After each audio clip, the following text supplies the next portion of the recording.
Hello dear student, कैसे हैं आप सभी। उम्मीद करता हूँ आप सभी बहुत अच्छे होंगे। तो गाइस, एक बार फिर से हम मिल गए हैं एक और शानदार सी क्लास के साथ। तो आइए करते हैं क्लास को स्टार्ट। तो सबसे पहले में तो आपको पता है मेरे बारे में, मेरा नाम है घनश्याम पारिक, ठीक है, आपका फिजिक्स मेंटोर।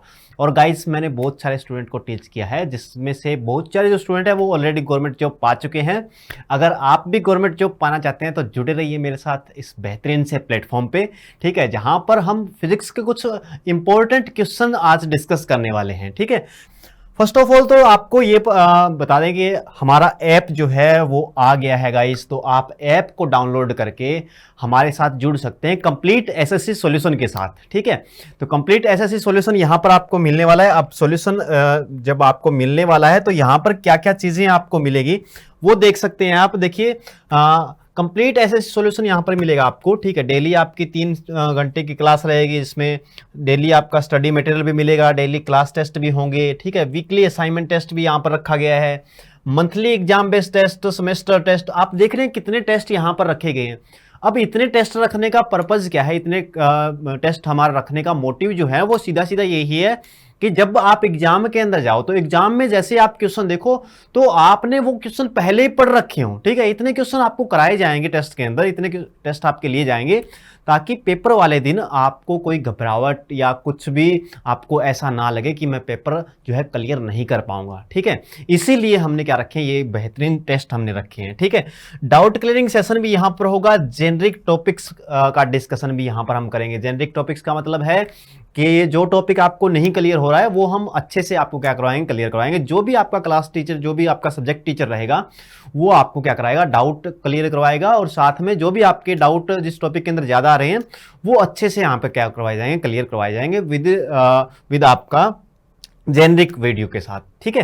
तो यहाँ पर बेहतरीन कंटेंट आपको मिलेगा, बेहतरीन कोर्स आपको मिलेगा, जिससे आप अपनी तैयारी जो है उसको अच्छे से कर सकते हैं, ठीक है।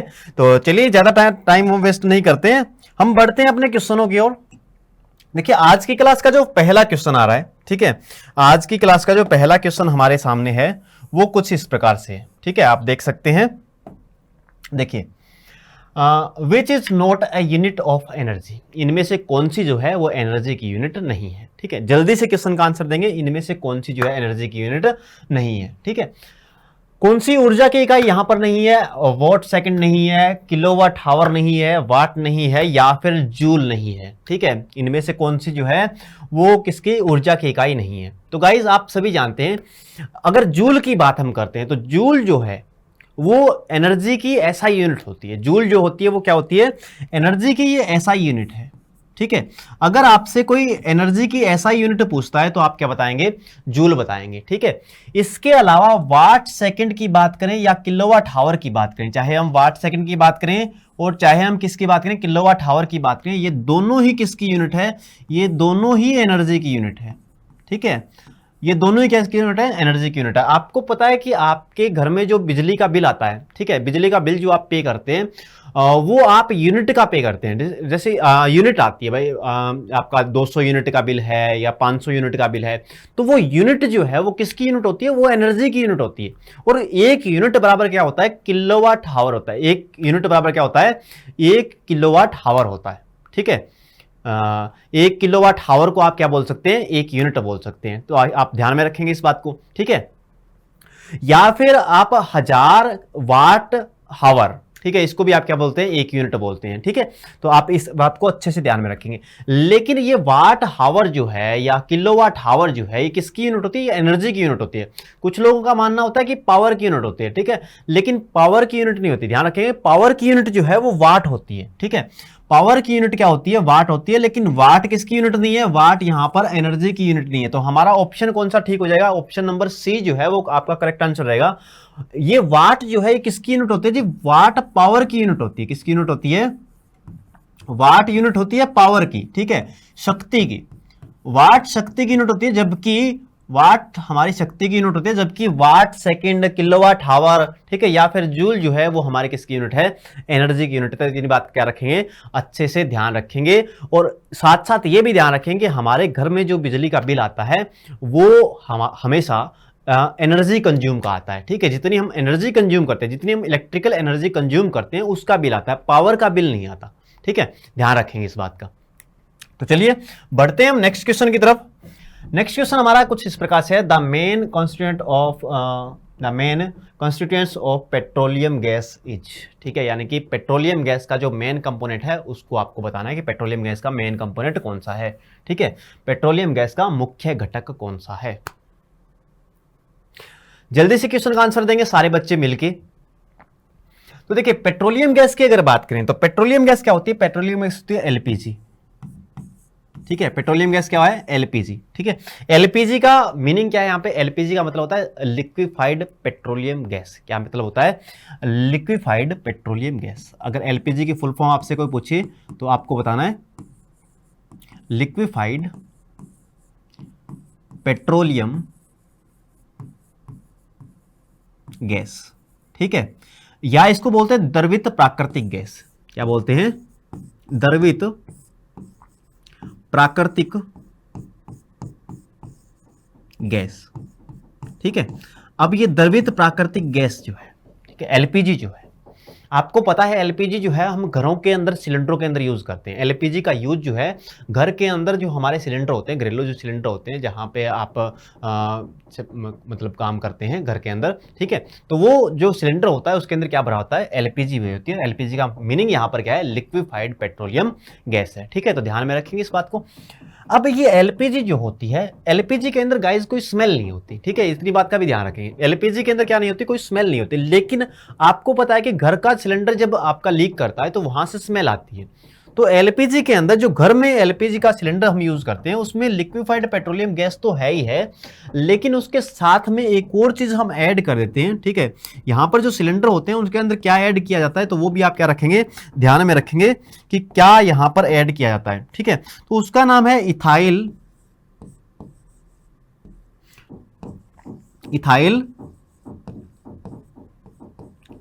मरकैप्टेन।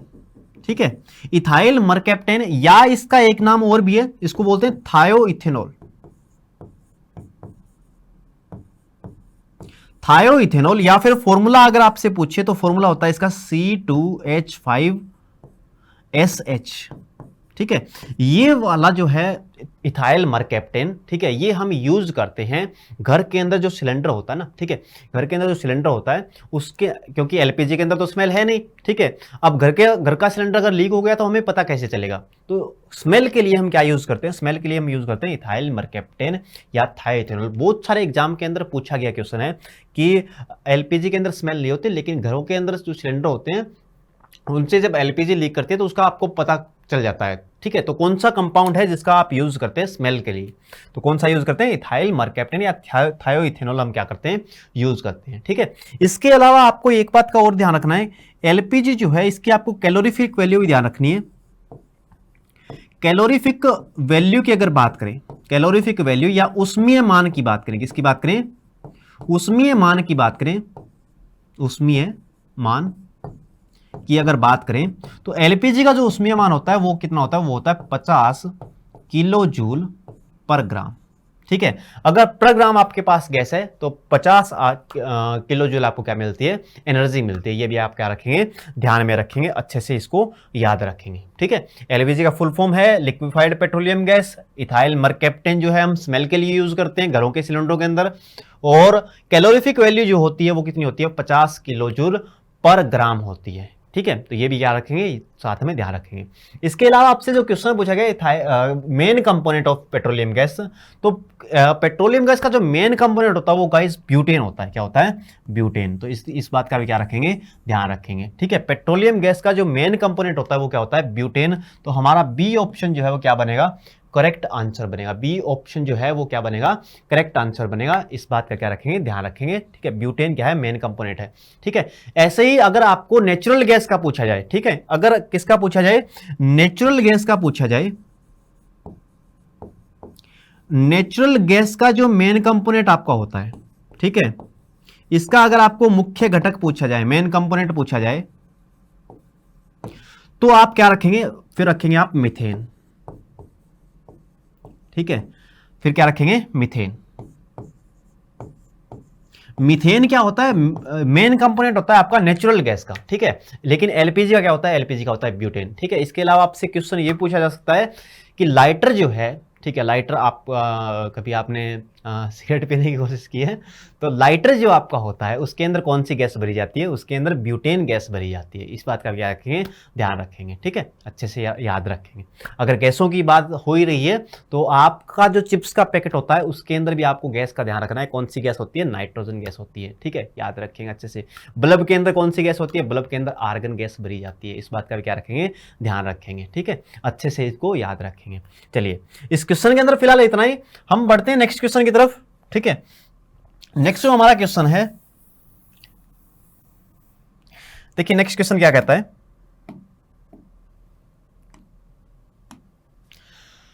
Solar cell are made of, solar cell जो है वो किस चीज के बनाए जाते हैं, ठीक है, सोलर सेल जो है वो किस चीज के बने होते हैं। जल्दी से क्वेश्चन का आंसर करेंगे, सारे बच्चे मिलके जो है क्वेश्चन का अच्छे से आंसर करेंगे। Solar cell are made of, solar cell किस चीज के बनाए जाते हैं, कंडक्टर के बनाए जाते हैं, इंसुलेटर के बनाए जाते हैं, सुपर कंडक्टर के बनाए जाते हैं, या फिर सेमी कंडक्टर के बनाए जाते हैं। किसके बनाए जाते हैं सोलर सेल, जल्दी से क्वेश्चन का आंसर देंगे सारे बच्चे। देखिए, अगर सोलर सेल की बात करें, अगर किसकी बात करें, सोलर सेल की हम बात कर रहे हैं, तो सोलर सेल बेसिकली चीज क्या है, पहली बात तो ये आपको पता होना चाहिए। अगर सोलर सेल की हम बात करते हैं तो जो सोलर सेल होता है आपका, सौर सेल जो आपका होता है, सौर सेल, ये होता क्या है, ये एक डिवाइस है। ये क्या है, डिवाइस है। सौर सेल जो है, सोलर सेल जो है वो एक डिवाइस है जो क्या काम करता है, जो लाइट एनर्जी है हमारी, कौन सी एनर्जी है, लाइट एनर्जी जो है उसको डायरेक्टली कन्वर्ट करता है किसके अंदर, इलेक्ट्रिकल एनर्जी के अंदर। लाइट एनर्जी को इलेक्ट्रिकल एनर्जी के अंदर कन्वर्ट करने वाले डिवाइस का नाम क्या है, हमारा सोलर सेल है, ठीक है, ध्यान रखेंगे अच्छे से। लाइट एनर्जी को क्या करता है, इलेक्ट्रिकल एनर्जी, प्रकाशीय ऊर्जा को विद्युत ऊर्जा में कन्वर्ट करता है, प्रकाशीय ऊर्जा को विद्युत ऊर्जा के अंदर कन्वर्ट करता है। यानी कि प्रकाश ऊर्जा जो है उसको किस में कन्वर्ट करता है, विद्युत ऊर्जा के अंदर। अच्छा, अब ये सोलर सेल जो है, पहला जो सोलर सेल था, ठीक है, जो फर्स्ट सोलर सेल था, ठीक है, उसको बनाया गया था सेलेनियम से। किससे बनाया गया था, फर्स्ट जो आपका फर्स्ट जो सोलर सेल है उसको किससे बनाया गया था, सेलेनियम से। सेलेनियम एक एलिमेंट है गाइस, और एलिमेंट है इसका, अगर एटॉमिक नंबर आपसे पूछे तो इसका एटॉमिक नंबर होता है 34, ठीक है, एटॉमिक नंबर कितना होता है 34। तो फर्स्ट सोलर सेल के अंदर कौन सा एलिमेंट यूज में लिया गया है, सेलेनियम यूज में लिया गया है, और इसका एटॉमिक नंबर क्या है, 34 है। इसका ग्रुप भी याद रखना है आपको, ये ग्रुप जो है ग्रुप 16 का मेंबर है। ये किसका मेंबर है, ग्रुप 16 का मेंबर है, ठीक है, ये क्या रखेंगे, ध्यान में रखेंगे। और सोलर सेल बनाने के लिए हम किसका यूज करते हैं, सेमीकंडक्टर का यूज करते हैं। किसका यूज करते हैं, सेमीकंडक्टर का यूज करते हैं। सोलर सेल बनाने के लिए किसका यूज किया जाता है, सेमीकंडक्टर का यहां पर यूज किया जाता है। इस बात का क्या रखेंगे, अच्छे से ध्यान रखेंगे। सेमीकंडक्टर हम यूज करते हैं, अर्धचालक का हम यूज करते हैं। अब सेमीकंडक्टर जो है आजकल जो कौन से सेमीकंडक्टर, देखो फर्स्ट के अंदर तो सेलेनियम का यूज किया गया है, ठीक है, जो कि ग्रुप 16 का मेंबर है एटॉमिक नंबर 34 के साथ, ठीक है। आजकल जो सोलर सेल बनते हैं उसके अंदर यूज किया जाता है सिलिकॉन का। किसका यूज किया जाता है, सिलिकॉन का यूज किया जाता है, ठीक है, या फिर जर्मेनियम का भी यूज किया जाता है, या फिर किसका यूज किया जाता है, जर्मेनियम का, ठीक है। इसका सिंबल अगर लिखें तो जीई सिंबल है, इसका सिंबल होता है एसआई। सिलिकॉन का सिंबल है एसआई, जर्मेनियम का सिंबल जीई होता है। अगर सेलेनियम का सिंबल आपसे पूछे तो क्या होता है, एसई होता है। क्या होता है, एसई होता है, ठीक है। सिलिकॉन का एटॉमिक नंबर कितना होता है, 14 होता है। और जर्मेनियम का अगर पूछे तो जर्मेनियम का होता है 32, ठीक है, 32। और ये दोनों जो हैं वो ग्रुप आपके कौन से के मेंबर हैं, ग्रुप 14 के मेंबर है, ग्रुप 14 के मेंबर है। और दोनों क्या है, सेमीकंडक्टर हैं। तो आजकल सेमीकंडक्टर सिलिकॉन और जर्मेनियम का यूज किया जाता है किसको बनाने के लिए, सोलर सेल को बनाने के लिए। लेकिन फर्स्ट सोलर सेल के अंदर यूज किया गया था सेलेनियम का। किसका यूज किया गया था, सेलेनियम का यूज किया गया था। इतनी बात का क्या रखेंगे, अच्छे से ध्यान रखेंगे। और सोलर सेल बनाने के लिए किसका यूज करते हैं हम? सेमीकंडक्टर का यहां पर क्या करते हैं? यूज करते हैं। ठीक है, अच्छे से याद हो जाएगा, कोई दिक्कत वाली बात नहीं है। आप स्क्रीनशॉट लेना चाहें तो स्क्रीनशॉट ले सकते हैं। ठीक है, अच्छे से आप स्क्रीनशॉट ले सकते हैं इसका। चलिए हम बढ़ते हैं इस क्वेश्चन के अंदर, फिलहाल इतना ही। हम नेक्स्ट क्वेश्चन की तरफ बढ़ते हैं। नेक्स्ट क्वेश्चन हमारा क्या है, देखिए नेक्स्ट क्वेश्चन की अगर बात की जाए, नेक्स्ट क्वेश्चन है हमारा, देखिए according to Fleming left hand rule the current carrying conductor move in the direction of. Fleming के बाएं हाथ के नियम के अनुसार, फ्लेमिंग का बाएं हाथ का नियम सबने पढ़ रखा है गाइस 10th क्लास के अंदर। जो साइंस वाले आपके सर थे ना, उन्होंने पीट के आपको सिखाया होगा कि फ्लेमिंग का लेफ्ट हैंड रूल कौन सा है। ठीक है, तो लेफ्ट हैंड रूल, अब आप कहोगे सर नहीं हम तो इंटेलिजेंट थे, हो सकते हैं आप इंटेलिजेंट थे, ठीक है, आप नहीं पीटे होंगे, मैं तो बहुत पीटा हूँ। ठीक है, फ्लेमिंग का जो लेफ्ट हैंड रूल है, ठीक है, टीचरों की मार जो है ना वो बाहर नहीं पड़ी। ठीक है, अगर वो मार सह गया कोई और वो मार अगर खा गया कोई तो ज़िंदगी के अंदर कामयाब वही हो गया। ठीक है, वहीं पे जिसने टीचर की मार सहना सीख लिया वो ज़िंदगी के अंदर कामयाब हो गया। ठीक है, ये समझ के चलो। फ्लेमिंग के बाएं हाथ के नियम के अनुसार धारावाही चालक किस दिशा में गति करता है? ठीक है, किस दिशा में गति करता है? जल्दी से क्या बताएंगे, क्वेश्चन का आंसर बताएंगे। 4 फिंगर, मिडल फिंगर, थंब या नन ऑफ दिस। ठीक है, कौन सा ऑप्शन जो है वो राइट आंसर है? तो फ्लेमिंग का लेफ्ट हैंड रूल, फ्लेमिंग का लेफ्ट हैंड रूल ये वाला। ठीक है, फ्लेमिंग का लेफ्ट हैंड रूल पहली बात तो किस में लगता है? ये इलेक्ट्रिक मोटर के अंदर लगता है। किसके अंदर लगता है? इलेक्ट्रिक मोटर के अंदर लगता है फ्लेमिंग का लेफ्ट हैंड रूल। ठीक है, इतनी बात का ध्यान रखेंगे। अच्छा, लेफ्ट हैंड रूल के अकॉर्डिंग अगर हम बात करें तो देखिए, वैसे आपको याद नहीं रहेगा, मैं आपको ट्रिक बता देता हूं इसकी। ठीक है, ये अंगूठा जो है सबसे ऊपर आता है, ठीक है, और ये बीच में आती है, और ये फिंगर जो है सबसे नीचे आती है। अब अगर घर की बात करें तो घर में सबसे जो मेन सदस्य होता है वो होता है फादर। ठीक है, तो सबसे ऊपर क्या है? फादर। ठीक है, फादर से क्या ध्यान रखेंगे? एफ का ध्यान रखेंगे। फादर से क्या ध्यान रखेंगे? एफ का ध्यान रखेंगे। उसके बाद किसका नंबर आता है? उसके बाद आता है नंबर मदर का। ठीक है, तो मदर का ध्यान रखेंगे। ठीक है, उसके बाद किसका नंबर आता है? चाइल्ड का। ठीक है, तो चाइल्ड का ध्यान रखेंगे। यानी कि सबसे ऊपर कौन है? Father, mother, child, father, mother, child. ठीक है, ऐसे ध्यान रख लेंगे। देखिए, फादर ऊपर, मदर और उसके बाद चाइल्ड। अब फादर से क्या बनता है? फादर से बनता है फोर्स। फादर से क्या बनेगा? फोर्स। ठीक है, और जिस डायरेक्शन में फोर्स लगेगा मोशन उसी डायरेक्शन के अंदर होगा। जिस डायरेक्शन के अंदर फोर्स लगेगा मोशन उसी डायरेक्शन के अंदर होगा। ठीक है, ध्यान रखेंगे। उसके बाद आता है मदर। मदर का मतलब होता है मैग्नेटिक फील्ड। मदर का मतलब क्या है? Magnetic field. उसके बाद चाइल्ड। चाइल्ड का मतलब क्या है? करंट। ठीक है, चाइल्ड सी से स्टार्ट होता है, सी से आता है करंट। ठीक है, तो ध्यान रखेंगे अच्छे से। देखिए यहां पर आपकी अगर फ्लेमिंग के लेफ्ट हैंड रूल की बात करें, अगर ऐसे बनाने की हम कोशिश करें यहां पर, ठीक है, तो इस तरह से हम लाइनें बना सकते हैं। ठीक है, ये बीच वाली फिंगर हो गई और ये वाली फिंगर हो गई। ठीक है, तो यहां पर आया था फादर, फादर से फोर्स हमने निकाल लिया। ठीक है, यहां पर आया था बीच वाली उंगली पे आया था मदर, तो मदर से एम हमने निकाल लिया। और जो आपकी मिडिल फिंगर थी, ठीक है, ये इंडेक्स फिंगर और मिडिल फिंगर थी, उस पर क्या आया था? उस पर आया था चाइल्ड, तो यहां से हमने सी निकाल लिया और एफ से हमने बना दिया फोर्स को। ठीक है, और फोर्स जिस डायरेक्शन में फोर्स होगा उसी डायरेक्शन में क्या होगा? मोशन भी होगा। ठीक है, यानी कि गति जो होगी वो किस डायरेक्शन में होगी? जिस डायरेक्शन में फोर्स लग रहा है, जिस डायरेक्शन में बल लग रहा है उसी डायरेक्शन में क्या होगी? गति भी होगी। एम से हमने बना दिया मैग्नेटिक फील्ड। मैग्नेटिक फील्ड का मतलब चुंबकीय क्षेत्र। और सी से हमने क्या बना दिया? सी से बना दिया हमने करंट। ठीक है, करंट का मतलब यहां पर हो गया धारा। करंट का मतलब क्या हो गया? धारा। तो आप यहां से बता सकते हैं फ्लेमिंग के बाएं हाथ के नियम के अनुसार क्या पूछा गया? धारावाही चालक किस दिशा में गति करेगा? किस दिशा में गति करेगा? जिस दिशा में अंगूठे की दिशा है। ठीक है, यानी कि थंब की दिशा में क्या करेगा? गति करेगा। ठीक है, यानी कि सी ऑप्शन जो है आपका क्या रहेगा? करेक्ट आंसर रहेगा। ठीक है, तो इस तरह से आपको चीजों को जो है समझते हुए चलना है। आपको थोड़ा सा ट्रिक के साथ आप चीजों को समझेंगे। ठीक है, तो आपको जिंदगी भर याद रहेगी ये चीजें। ऐसा नहीं पेपर के अंदर जब भी ये क्वेश्चन देखोगे, ठीक है, आपको तुरंत से याद आ जाएगा father, mother, child, father, mother और चाइल्ड। ठीक है, फादर से फोर्स, मदर से मैग्नेटिक फील्ड और चाइल्ड से गति। ठीक है, चाइल्ड से करंट। ठीक है, या धारा। याद रखेंगे, ध्यान में रखेंगे इस बात।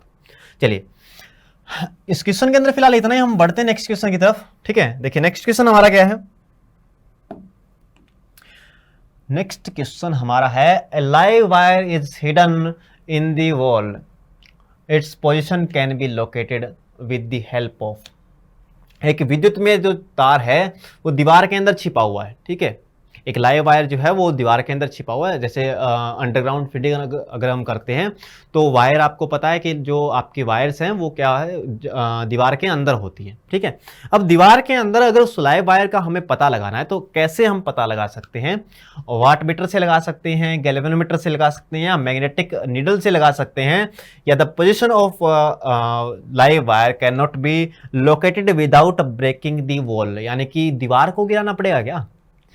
अरे नहीं, ये ऑप्शन तो कट गया पहले ही, ठीक है, डी ऑप्शन तो पहले ही कट गया, क्योंकि दीवार को नहीं गिराएंगे हम, ठीक है, दीवार को थोड़ी ना गिराएंगे, इतनी मेहनत से हमने घर बनाया था, ठीक है। अब लाइव वायर के अंदर, लाइव वायर हमें पहचाना है, मान लीजिए उसके अंदर कोई फॉल्ट आ गया, कोई सर्किट आपका जो है शॉर्ट सर्किट की वजह से या वायर खराब हो गई है, ठीक है, तो अगर उसका पता लगाना है अपने को तो ऐसा थोड़ी ना हम दीवार को गिरा देंगे, ठीक है, दीवार को नहीं गिराएंगे। दीवार को नहीं गिराने के अगर नहीं गिराना है अपने को तो हमें क्या करना पड़ेगा? हमें क्या करना पड़ेगा, एक मैग्नेटिक नीडल जो है वो हमारे मैग्नेटिक जो नीडल है, ठीक है, वो उसके पास लेके आनी है। अब वो उसके पास लेके आने से क्या होगा, जो मैग्नेटिक नीडल है, चुंबकीय सुई जो है वो क्या करेगी, डिफ्लेक्शन शो करेगी, ठीक है। जैसे ही इस लाइव वायर के अंदर करंट चलेगा, जैसे ही लाइव वायर के अंदर क्या चलेगा, करंट चलेगा, तो ये मैग्नेटिक नीडल जो है, चुंबकीय सुई जो है वो क्या करेगी, डिफ्लेक्शन करेगी, ठीक है। अगर लाइव वायर के पास हम लेके आएंगे इसको, ठीक है, लाइव वायर के पास जब भी चुंबकीय सुई आएगी तो क्या करेगी, डिफ्लेक्शन करेगी। ऐसा क्यों होता है? क्योंकि जब भी आपका करंट चलता है, जब भी आपका, जहां पर भी आपका करंट है, ठीक है, वहां पर क्या बनता है, मैग्नेटिक फील्ड बनता है। अगर वायर के अंदर करंट चलता है तो वहां पे क्या बनता है, उसके आसपास क्या बनता है, मैग्नेटिक फील्ड बनता है, ठीक है। और आपको पता है लाइव वायर के अंदर क्या होता है, करंट होता है। घर के अंदर 3 तरह की वायर आपकी होती है, एक होती है न्यूट्रल वायर, एक होती है अर्थिंग वायर, और एक होती है लाइव वायर, ठीक है। आपने देखा होगा कि लाइव वायर जो है वो रेड कलर की बनाते हैं। रेड कलर की जो वायर आपकी होती है, डोमेस्टिक सर्किट जो आपके होते हैं, घरेलू जो परिपथ आपके होते हैं ना, उसके अंदर जो रेड वायर जो वायर होती है वो क्या होती है, लाइव वायर होती है, ठीक है। ब्लैक वायर जो आपकी होती है वो क्या होती है, वो आपकी न्यूट्रल वायर होती है। और जो आपकी वायर होती है ग्रीन कलर की, वो वायर कौन सी होती है, वो वायर होती है आपकी अर्थिंग वायर, ठीक है। तो ध्यान रखेंगे इस बात का। अब लाइव वायर के अंदर क्या चलता है, लाइव वायर के अंदर करंट चलता है, ठीक है, लाइव वायर के अंदर क्या होता है, करंट होता है। और जहां पर करंट होगा वहां पर क्या बनेगा, मैग्नेटिक फील्ड बनेगा, उसके आसपास मैग्नेटिक फील्ड बनेगा। और अगर मैग्नेटिक फील्ड के अंदर हम किसको लेके आए, मैग्नेटिक निडल को लेके आए, तो क्या करेगी, डिफ्लेक्शन शो करेगी, ठीक है। इसलिए अगर दीवार के अंदर कहीं वायर जा रही है और उसका हमें पता लगाना है तो हम मैग्नेटिक नीडल का क्या कर लेंगे, यूज कर लेंगे, ठीक है। मैग्नेटिक नीडल का क्या कर लेंगे, यूज कर लेंगे। दीवार को नहीं गिराएंगे, ना गैल्वेनोमीटर का यूज करेंगे, ना वाट मीटर का हम यूज करेंगे, ठीक है। किसका यूज करेंगे, मैग्नेटिक नीडल का यूज करेंगे। किसका यूज करेंगे, मैग्नेटिक नीडल का यूज करेंगे, ठीक है। ध्यान रखेंगे इस क्वेश्चन को। चलिए हम बढ़ते हैं नेक्स्ट क्वेश्चन की तरफ। इस क्वेश्चन के अंदर फिलहाल इतना ही। नेक्स्ट क्वेश्चन देखिए, नेक्स्ट क्वेश्चन क्या कह रहा है आपको, at the short circuit the current in the circuit, अगर शॉर्ट सर्किट हो गया, ठीक है, तो करंट जो है वो परिपथ के अंदर बढ़ेगा, घटेगा, या क्या करंट के साथ क्या होगा? जल्दी से क्वेश्चन का आंसर दे देंगे सारे बच्चे, ठीक है, अच्छे से क्या कर देंगे, आंसर कर देंगे सारे बच्चे। और सारे बच्चों को आंसर क्या करना था अभी देखिए। अगर बात करते हैं शॉर्ट सर्किट की, अगर शॉर्ट सर्किट कहीं पे हो गया, ठीक है, लघु पतन हो गया। लघु पतन का पहली बात तो मतलब क्या है, इस बात को समझिए। जैसे मान लीजिए 2 वायर थी आपकी, एक थी लाइव वायर, ठीक है, और मान लीजिए एक थी आपकी ये वाली वायर, ठीक है, इसको लाल कलर से बना देते हैं, और ये एक ये वाली वायर थी, ठीक है। ये मान लीजिए आपकी लाइव वायर थी और ये आपकी न्यूट्रल वायर थी। अब दोनों वायर जो है आगे जाके किसी रेजिस्टेंस के अंदर आके जाके आपके पूरे घर के अंदर जो है ना, जितने भी आपके घर के अंदर सर्किट बने हुए हैं, ठीक है, सारे सर्किटों में ये वायर ऐसे चलती रहती है। लेकिन कहीं पे आपस में ये दोनों टकरा गई, कहीं पे आपस में दोनों क्या हो गई, टकरा गई, तो वहां पे क्या हो गया, शॉर्ट सर्किट हो गया। अब वहां पे अगर शॉर्ट सर्किट हो गया तो करंट जो है वो आगे नहीं जाएगा, ठीक है, बल्कि यही घूम जाएगा। करंट जो है वो आगे नहीं जाकर यहीं हो जाएगा, ठीक है, यहीं आ जाएगा वापस। अब करंट बढ़ेगा कि करंट घटेगा, क्योंकि रेजिस्टेंस जो है सारे हट गए हैं। अब रेजिस्टेंस, आपने आगे पंखा चला रखा था, या आपने फ्रिज चला रखा था, या आपने जो भी चीजें चला रखी थी, ठीक है, वो तो हट गए हैं। अगर वो हट गए तो करंट बढ़ना चाहिए कि करंट को घटना चाहिए? अब सीधी सी बात है कि करंट बढ़ेगा, ठीक है। जब भी आपका शॉर्ट सर्किट होता है तो करंट क्या होता है, इंक्रीज हैविली, ठीक है। हैविली क्या करता है, इंक्रीज, बहुत अधिक बढ़ जाता है, ठीक है, और बहुत अधिक बढ़ जाएगा। उससे क्या होगा, उससे आपकी वायर जो है वो जल जाएगी, ठीक है। या फिर कहीं ऐसा हो गया कि कहीं बीच में जैसे आपने रेजिस्टेंस लगा रखे थे और उनसे आगे अगर शॉर्ट सर्किट हो गया तो वो जो आपकी मशीन चल रही थी, जो आप टीवी चला रहे थे, आप फ्रिज चला रहे थे, तो हो सकता है उसका नुकसान हो जाए, ठीक है। तो शॉर्ट सर्किट से बचने के लिए हम क्या यूज करते हैं, फ्यूज का यूज करते हैं। शॉर्ट सर्किट से हमें अगर बचना है हमें, तो हमारे पास एक वायर होती है जिसको आप बोलते हैं फ्यूज वायर। और फ्यूज वायर जो है उसका यूज हम करते हैं किसके लिए, शॉर्ट सर्किट से बचने के लिए। फ्यूज वायर जो है, पहली बात तो आपको ध्यान रखना है, फ्यूज वायर जो है वो लाइव वायर के साथ यूज की जाती है। किसके साथ यूज की जाती है, लाइव वायर के साथ। जो आपकी लाइव वायर आ रही है उसके बीच में हम कहीं पे लगाते हैं फ्यूज, ठीक है। और दूसरी बात, आपके घर में जो इलेक्ट्रिक मीटर होता है, ठीक है, जो आपका इलेक्ट्रिकल मीटर होता है ना, उससे पहले लगाते हैं फ्यूज वायर को, ठीक है। उससे पहले लगाने का कारण क्या है, ताकि मीटर को भी क्या हो, नुकसान ना हो जब शॉर्ट सर्किट आपका हो जाए, ठीक है। फ्यूज वायर पहले ही जल जाएगी तो करंट जो है या इलेक्ट्रिसिटी जो है, इलेक्ट्रिक करंट जो वहीं जैम हो जाएगा, सर्किट पूरा जैम हो जाएगा जब आपकी फ्यूज वायर टूट जाएगी। तो मीटर को भी क्या होगा, नुकसान नहीं होगा, ठीक है। ध्यान रखेंगे इस बात का। किसके अंदर लगाते हैं, लाइव वायर के अंदर लगाते हैं। और लाइव वायर के अंदर किसमें लगाते हैं, सीरीज के अंदर। कैसा कनेक्शन होता है इसका, फ्यूज वायर का सीरीज कनेक्शन होता है, ठीक है। यानी कि श्रेणी क्रम के अंदर हम इसको लगाते हैं। किसके अंदर लगाते हैं, श्रेणी क्रम के अंदर लगाते हैं, सीरीज के अंदर लगाते हैं, ठीक है। तो अच्छे से क्या रखेंगे, ध्यान रखेंगे, ठीक है, बिल्कुल अच्छे से आपको नोट रखनी है ये बात। सीरीज के अंदर लगाते हैं और लाइव वायर के अंदर लगाते हैं, मतलब लाइव वायर के साथ लगाते हैं। जैसे मान लीजिए ये लाइव वायर आ रही थी, एक लाइव वायर आ रही थी और यहाँ पर हमने फ्यूज बॉक्स लगा के क्या लगा दिया, फ्यूज लगा दिया, ठीक है। और फिर ये लाइव वायर ऐसे चलेगी, तो जब भी करंट बढ़ेगा ये यहाँ से टूट जाएगा, ठीक है, ये यहाँ से टूट जाएगा। तो अब सर्किट क्या हो गया, जैम हो गया, ठीक है। सर्किट क्या हो गया, ब्लॉक हो गया। और सर्किट ब्लॉक हो गया तो आगे करंट पहुंचा नहीं, तो आगे जितने भी आपने डिवाइस लगा रखे थे वो सारे डिवाइस आपके क्या रहेंगे, सेफ रहेंगे, ठीक है। यही फ्यूज वायर का काम है। तो यहां पर जो क्वेश्चन पूछा गया शॉर्ट सर्किट से क्या होगा, शॉर्ट सर्किट जब भी होगा तो करंट आपका सर्किट के अंदर बढ़ जाएगा, इंक्रीज कर जाएगा, ठीक है। ध्यान रखेंगे अच्छे से, दिल और दिमाग के अंदर बैठा के रखेंगे, ठीक है। तो चलिए, टू मैग्नेटिक फील्ड लाइंस, अगर दो आपके पास चुंबकीय क्षेत्र रेखाएं हैं, अगर दो चुंबकीय क्षेत्र रेखाएं आपके पास है तो निम्न में से कौन सा सही है। जल्दी से क्वेश्चन का आंसर करेंगे सारे बच्चे, विद इन सेकंड क्या कर देंगे, क्वेश्चन का आंसर कर देंगे कि अगर आपके पास क्या है, दो फील्ड लाइन है। अब आपको मैग्नेटिक फील्ड लाइन की प्रॉपर्टी जो है वो पता होनी चाहिए। मैग्नेटिक फील्ड लाइन जो है उनकी प्रॉपर्टीज आपको क्या होनी चाहिए, पता होनी चाहिए। अगर मैग्नेटिक फील्ड लाइन की प्रॉपर्टीज क्या है, तो मैग्नेटिक फील्ड लाइन जो है, दो चुंबकीय रेखाएं जो है वो can intersect each other, can not intersect, may और may not be intersect, always intersect, ठीक है। दो चुंबकीय क्षेत्र रेखाएं, इस क्वेश्चन का आंसर देने के लिए आपको कुछ नहीं करना, ठीक है। सिर्फ ध्यान रखना है कि चुंबकीय क्षेत्र रेखाएं आपस में कभी भी कट नहीं करती एक दूसरे को, ठीक है। चुंबकीय क्षेत्र रेखाएं आपस में कभी भी एक दूसरे को कट नहीं करती, प्रतिच्छेद नहीं करती वो एक दूसरे को कभी भी, ठीक है। तो क्या रखेंगे, कैन नॉट इंटरसेक्ट, कभी भी इंटरसेक्ट नहीं कर सकती। बी ऑप्शन जो है क्वेश्चन का राइट आंसर है। चुंबकीय क्षेत्र रेखाएं जो है, चुंबकीय क्षेत्र रेखाएं पहली बात तो होती क्या है, एक काल्पनिक रेखाएं होती, चुंबक के चारों ओर हम काल्पनिक रेखाएं मान के चलते हैं और उनको हम क्या बोलते हैं, चुंबकीय क्षेत्र रेखाएं बोलते हैं, ठीक है, मैग्नेटिक फील्ड लाइन बोलते हैं। अब चुंबक के जो चारों ओर आपकी है चुंबकीय क्षेत्र रेखाएं। अब कई बार आपसे क्वेश्चन पूछा जाता है कि चुंबकीय क्षेत्र रेखाएं जो है वो किस पोल से स्टार्ट होती है और किस पोल पे खत्म होती है। तो ध्यान रखेंगे चुंबकीय क्षेत्र रेखाएं ना तो स्टार्ट होती है और ना एंड होती है, ठीक है। चुंबकीय क्षेत्र रेखाएं जो है वो कॉन्टिन्यूस लूप होता है, कैसा होता है, कॉन्टिन्यूस लूप होता है, ठीक है। तो ये इस बात का क्या रखेंगे, ध्यान रखेंगे। स्टार्ट नॉर्थ पोल से, कई कुछ लोग बोलते हैं नॉर्थ पोल से स्टार्ट होती है, साउथ पोल पे खत्म होती है, लेकिन ऐसा नहीं है। नॉर्थ पोल से स्टार्ट न होकर एक क्या बनाती है, ये क्लोज लूप बनाती है। क्या बनाती है, क्लोज लूप बनाती है, पूरा एक आपका घेरा बनाती है, ठीक है, ऐसा आप समझ सकते हैं, ठीक है। और कभी भी एक दूसरे को इंटरसेक्ट नहीं करती, इस बात का भी क्या रखेंगे, ध्यान रखेंगे, ठीक है। अच्छे से इस क्वेश्चन को क्या रखेंगे, ध्यान में रखेंगे। तो गाइज आज के लिए हमारे पास इतने क्वेश्चन थे, ठीक है। और जैसा कि आप जानते हैं हमने कंप्लीट एसएससी सॉल्यूशन बैच जो है वो लॉन्च कर दिया है, ठीक है। आप राइस स्मार्ट ऐप पे जाओगे, राइस स्मार्ट ऐप पे जाके और आप क्या कर सकते हो, राइस स्मार्ट ऐप आपको डाउनलोड कर लेंगे, वहाँ से आप कंप्लीट एसएससी सॉल्यूशन बैच जो है वो ले सकते हैं, ठीक है। और इसके लिए आप मेरा कूपन कोड जो है उसका भी यूज़ कर सकते हैं, GM500, ठीक है, GM500 ये कूपन कोड है, इसका भी यूज़ कर सकते हैं, तो आपको क्या मिलेगा, डिस्काउंट यहाँ पर मिल जाएगा, ठीक है।